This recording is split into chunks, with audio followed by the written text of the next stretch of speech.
हम कितने भी अमीर हो जाएं, फेमस या पावरफुल हो जाएं, जब तक हम चीज़ों को लेकर बहुत ज़्यादा फिक्र करेंगे तब तक ज़िंदगी हमें उतनी अच्छी नहीं लगेगी जितनी लगनी चाहिए।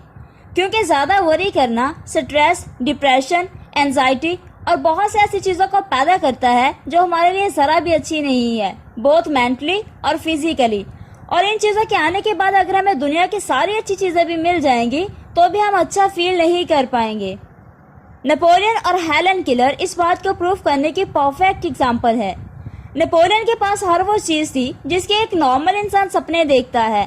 फेम, पावर, पैसा सब था। फिर भी सेंट हेलेना नाम के आइलैंड पे नेपोलियन ने एक्सेप्ट किया कि उन्होंने जिंदगी के कोई 6 दिन भी खुशी से नहीं बिताए। जबकि सेम जगह हेलन किलर, जो कि ब्लाइंड, डेफ एंड डम थी, उन्होंने डिक्लेयर किया कि जिंदगी बहुत ही खूबसूरत है।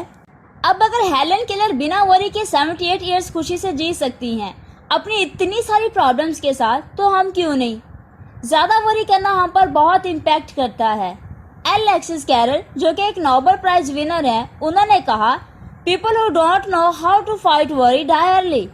डॉक्टर OF गोबिरोन, जो कि एक चीफ फिजिशियन है, उन्होंने बताया कि 70% पेशेंट जो कि फिजिशियन के पास आते हैं वो अपने आप को खुद ही ठीक कर सकते हैं अगर वो बस अपने फियर और वरीज को खत्म कर दे तो।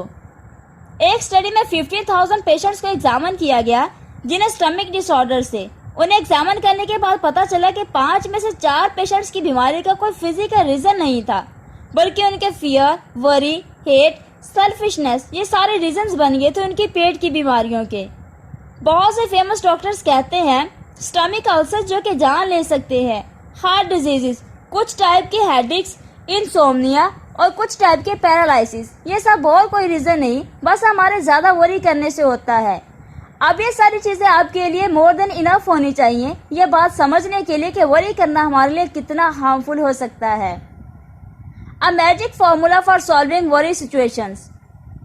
वेली सर्च कैरियर एक इंजीनियर थे। उन्हें एक बार एक फैक्ट्री में गैस लीक करने वाले डिवाइसेस को इंस्टॉल करने का प्रोजेक्ट मिला, जिसके लिए कंपनी के मिलियंस ऑफ डॉलर्स लग गए थे।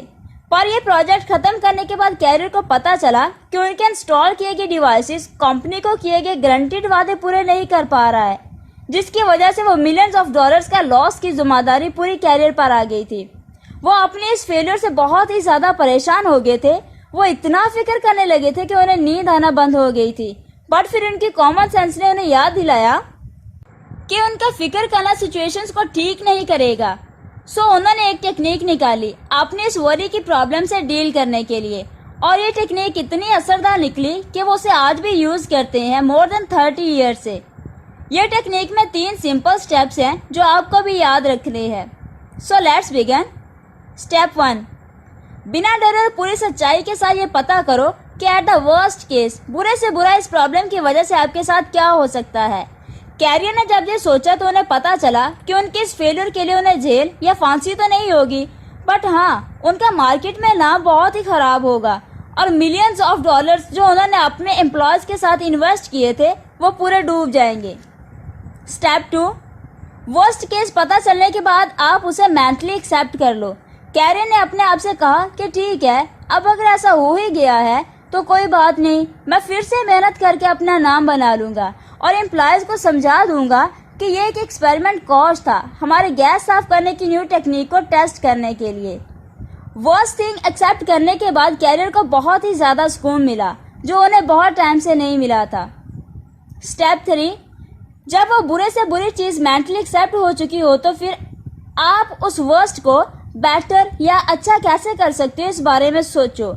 अगेन कैरियर ने चीजें एक्सेप्ट करने के बाद सोचना स्टार्ट किया कि वो कैसे उस $20,000 के लॉस को कम कर सकते हैं। उन्होंने बहुत से टेस्ट किए तो उन्हें पता चला कि अगर वो अपने डिवाइसेस में $5,000 का और काम कराएंगे तो उनके डिवाइसेस बराबर काम करने लगेंगे। फिर उन्होंने ऐसा ही किया, जिसका रिजल्ट ये हुआ कि $20,000 लॉस होने के बजाय उन्होंने $15,000 का प्रॉफिट करा दिया ये सोल्यूशन निकाल के।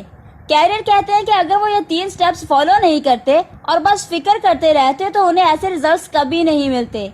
ये टेक्निक हमारे लिए भी बहुत काम की है, क्योंकि जब आप वर्स्ट आउटकम को एक्सेप्ट कर लेते हो तो आपका दिमाग एक जगह से दूसरी जगह जाकर परेशान होना बंद कर देता है और प्रॉब्लम को सॉल्व करने में ज्यादा कंसंट्रेट कर पाता है। पर जब तक आप एक्सेप्ट नहीं करोगे अपने प्रॉब्लम को, आपका दिमाग आपको खाता ही रहेगा और कुछ अच्छा आउटकम नहीं मिलेगा। अभी अगर कुछ लोगों को लग रहा होगा कि कैरियर की प्रॉब्लम इतनी बड़ी नहीं थी और उनकी लाइफ की प्रॉब्लम बहुत ही ज़्यादा बड़ी है, तो उनके लिए एक और ट्रू स्टोरी है। अल्पी हैनी नाम के एक आदमी को ड्यूडिनल अल्सर्स थे। डॉक्टर्स जिनमें स्पेशलिस्ट भी थे, उन्होंने हैनी को जवाब दे दिया था ये बोल के कि उनकी बीमारी का इलाज नहीं है और उनका बचना इम्पॉसिबल है। आप सोच ही सकते हो कि सुन के उन पे क्या बीती होगी।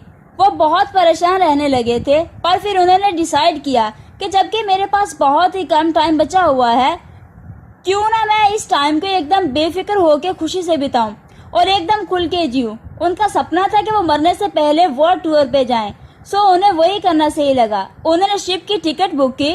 डॉक्टर्स ने उन्हें वार्न किया कि अगर वो गए तो वो वापस नहीं आ पाएंगे और उनकी बॉडी समंदर में ही डाल दी जाएगी। हैनी को अपने शहर निब्रास्का में ही दफन होना था, सो वो अपने साथ अपनी कॉफन लेकर गए, उसे शिप वालों को दे दिया और एग्रीमेंट रखा कि अगर वो मरते हैं ट्रिप पे तो शिप वाले उनकी बॉडी को वापस लेकर आएंगे। ये एग्रीमेंट करने के बाद वो एकदम बेफिक्र होकर ट्रिप पे चले गए।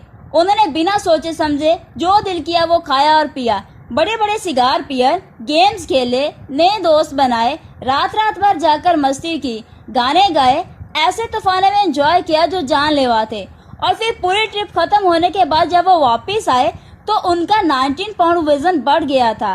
वो भूल ही गए थे कि उन्हें स्टमक अल्सर्स हैं। सरप्राइजिंगली वो एकदम ठीक हो गए थे और उसके बाद उन्होंने आगे एक हेल्दी लाइफ खुशी से गुजारी। यहाँ हैनी ने भी यही सेम टेक्निक यूज की थी जो कैरियर ने यूज की। उन्होंने अपनी प्रॉब्लम का वर्स्ट आउटकम पता कर लिया, फिर उसे एक्सेप्ट कर लिया और उसके बाद ट्रिप पे जाके अपनी सिचुएशन को थोड़ा बेटर करने की कोशिश करी, वो भी बिना फिक्र किए। अब अगर वो पता चलने के बाद कि वो मरने वाले हैं बस फिक्र करते रहते तो डॉक्टर्स की बात सच निकल जाती, पर उन्होंने अपनी फिक्र खत्म करके लाइफ का मजा लिया जिसने उनकी जान बचा ली। Count your blessings. मान लो कोई आदमी आके आपको 5 करोड़ रुपए दे और कहे कि मुझे अपने दोनों हाथ काट के बेच दो, तो क्या आप बेचोगे? अगर वो आपको 5 करोड़ और दे और बोले अपनी दोनों टांगे भी काट के दे दो, बहुत सारे और पैसे दे और बोले अपनी आंख, कान, नाक और दूसरे बॉडी पार्ट्स भी दे दो, तो क्या आप दोगे? यहाँ तक मुझे लगता है होपफुली आप नहीं दोगे और ना ही मैं दूंगी। सो इससे हमें यह पता चलता है दैट हम ऑलरेडी कितने अमीर हैं। हम ऑलरेडी उन चीज़ों के मालिक हैं जिनकी वैल्यू हमारे लिए करोड़ों से भी ज़्यादा है, जो कि है हमारी हेल्थ, हमारी बॉडी और हमारा टाइम। बट स्टिल सोचने की बात यह है कि हम कुछ लाखों रुपए की मटीरियलिस्टिक चीज़ों को अर्न करने के लिए अपनी इन सबसे कीमती चीज़ों को हद से ज़्यादा प्रेशर पर डालते हैं, पनिश करते हैं और उसे एकदम ख़राब कर देते हैं। मैं ये नहीं बोल रही हूँ कि आप सक्सेसफुल बनने के बारे में ना सोचो, पर इतना ध्यान दो कि आप सक्सेस पाने के लिए अपनी हेल्थ और बॉडी को खराब ना कर लो। बिकॉज कितनी भी बड़ी सक्सेस क्यों ना मिल जाए, बिना हेल्थ के वो कोई काम की नहीं होगी। हमें उन चीज़ों के बारे में सोच के सैड नहीं होना चाहिए जो हमारे पास नहीं है, बल्कि वो सारी अच्छी चीज़ें जो हमारे पास हैं ऑलरेडी मौजूद हैं उसको सोच कर अच्छा फील करना चाहिए। ये एक प्रिंसिपल है जिसने मेरी ज़िंदगी को बहुत आसान कर दिया है। मैं जब भी किसी चीज़ को लेके वरी करने लगती हूँ तो ये सोचती हूँ कि यही सेम टाइम कहीं दूर ऐसे भी लोग हैं जिनके सामने उनकी पूरी फैमिली को जान से मार दिया जा रहा होगा। ऐसे कितने सारे लोग हों जो प्यासे होंगे और उनको पीने के लिए साफ पानी नहीं मिल रहा होगा। ऐसे कितने लोग भी हैं जो भूख से इतने तड़प रहे होंगे कि मट्टी खाकर अपना पेट भर रहे होंगे। और मैं यहाँ इतनी सेल्फिश हूँ जो अपनी छोटी मोटी प्रॉब्लम्स की फिक्र करके सैड बैठी हूँ। हम सब अपनी प्रॉब्लम से परेशान होकर लाइफ को कोसते हैं, पर यकीन करो कोई इंसान जिसको पता होगा दैट उसकी लाइफ का आज आखिरी दिन है, अगर आप उससे कहोगे कि मेरी ज़िंदगी और उसकी सारी प्रॉब्लम्स तू ले ले, तो वो खुशी खुशी आपकी सारी प्रॉब्लम्स ले लेगा और फिर भी दुनिया का सबसे खुश इंसान होगा।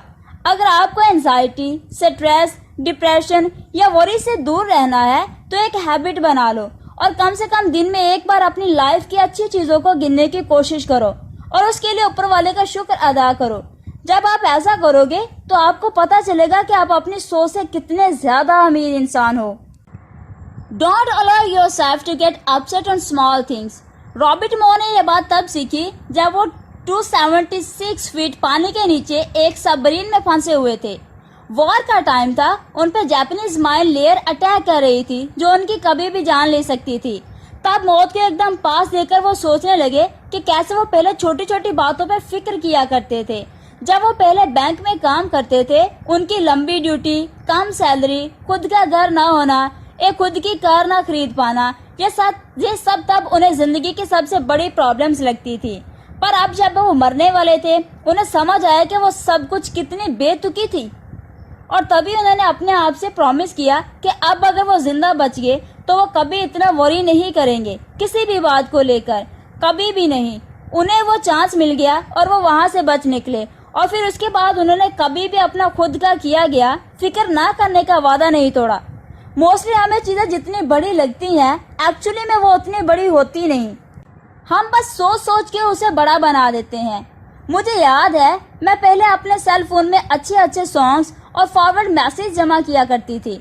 मैंने काफी सारे सॉन्ग्स और मैसेज जमा किए थे जो मुझे बहुत पसंद थे। एक दिन मेरा सेल फोन खराब हो गया और मेरा सारा डाटा उसमें से उड़ गया। इस बात ने मुझे इतना परेशान कर दिया था कि मुझे एक बीमार इंसान जैसा फील होने लगा था। आज जब मैं वो बात सोचती हूँ तो मुझे खुद पे हंसी आती है, पर तब वो मेरे लिए बहुत बड़ी बात थी। हम ऐसे ही बहुत सी स्टूपिड बातों को लेकर फिक्र करने लगते हैं जो उतनी फिक्र करने के लायक ही नहीं होती। सो नेक्स्ट टाइम जब आप किसी बात को लेकर फिक्र करो तो अपने आप से पूछो, क्या ये सेम बात को लेकर मैं कुछ साल बाद भी फिक्र करूंगी? और अगर नहीं तो अभी से फिक्र करना बंद कर दो। About all the worries we worry about never happens. 500 साल पहले माइकल डिमॉन्स्ट्रेट ने कहा, मेरी जिंदगी बहुत सी परेशानियों से भरी है, ऐसी परेशानियां जो कभी रियल में होती ही नहीं। एक रिसर्च से पता चला है कि 85% बातें जिसकी हम फिक्र करते हैं वो एक्चुअल में कभी हमारे साथ होती ही नहीं, और जो 15% होती हैं उसमें से 79% बातें फिक्र करने के लायक नहीं होती। मतलब टोटल 97% बातें जिसकी आप फिक्र कर रहे हो वो और कुछ नहीं है, बस आपके दिमाग का डर है जो आपको परेशान कर रहा है। सो अब मैं आपको कुछ तरीके बताती हूँ जिससे आप इन सारी अननेसेसरी वरीज को खत्म कर सकते हो। उनमें से एक है कि आप जितना हो सके अपने आप को बिजी रखो। बिकॉज इंसान कितना भी समझदार हो वो दो चीज को एक साथ नहीं सोच सकता। सो जब आप बिजी रहना स्टार्ट करोगे तो आपको फिक्र करने का टाइम ही नहीं मिलेगा। और बिजी भी ऐसे काम में रहो जिसमें आपकी क्रिएटिविटी और प्लानिंग शामिल हो। एक और चीज जो आप कर सकते हो वो है थिंक एंड एक्ट चीयरफुल। जैसे हम एक साथ दो काम नहीं कर सकते, वैसे ही हम एक साथ दो चीज फील नहीं कर सकते। मतलब आप किसी बात को लेकर एकदम ज्यादा एक्साइटेड और उसी टाइम में किसी दूसरी बात को लेकर एकदम ज्यादा सैड, दोनों एक साथ नहीं हो सकते। आप जब भी एक डांस फील करो तो मुस्कुराओ और ऐसा एक्ट करो कि आप खुश हो। ये करने से आपको रियल में अच्छा फील होने लगेगा। बिकॉज हम अपनी फीलिंग्स को डायरेक्टली कंट्रोल नहीं कर सकते, बट अपने एक्शंस को कर सकते हैं। और अच्छी बात यह है कि आपके एक्शंस और आपकी फीलिंग्स एक दूसरे से कनेक्टेड हैं। सो जब आप ऐसा एक्ट करो कि आप अच्छा फील कर रहे हो तो आपको रियल में अच्छा फील होना लगेगा। ये कॉन्सेप्ट्स मैंने आपको डेल कार्नेगी की book how to stop worrying and start living से बताए हैं, जिसने लिटरली मिलियंस ऑफ पीपल की जिंदगी आसान कर दी है, स्ट्रेस, वरीज और डिप्रेशन को खत्म करके।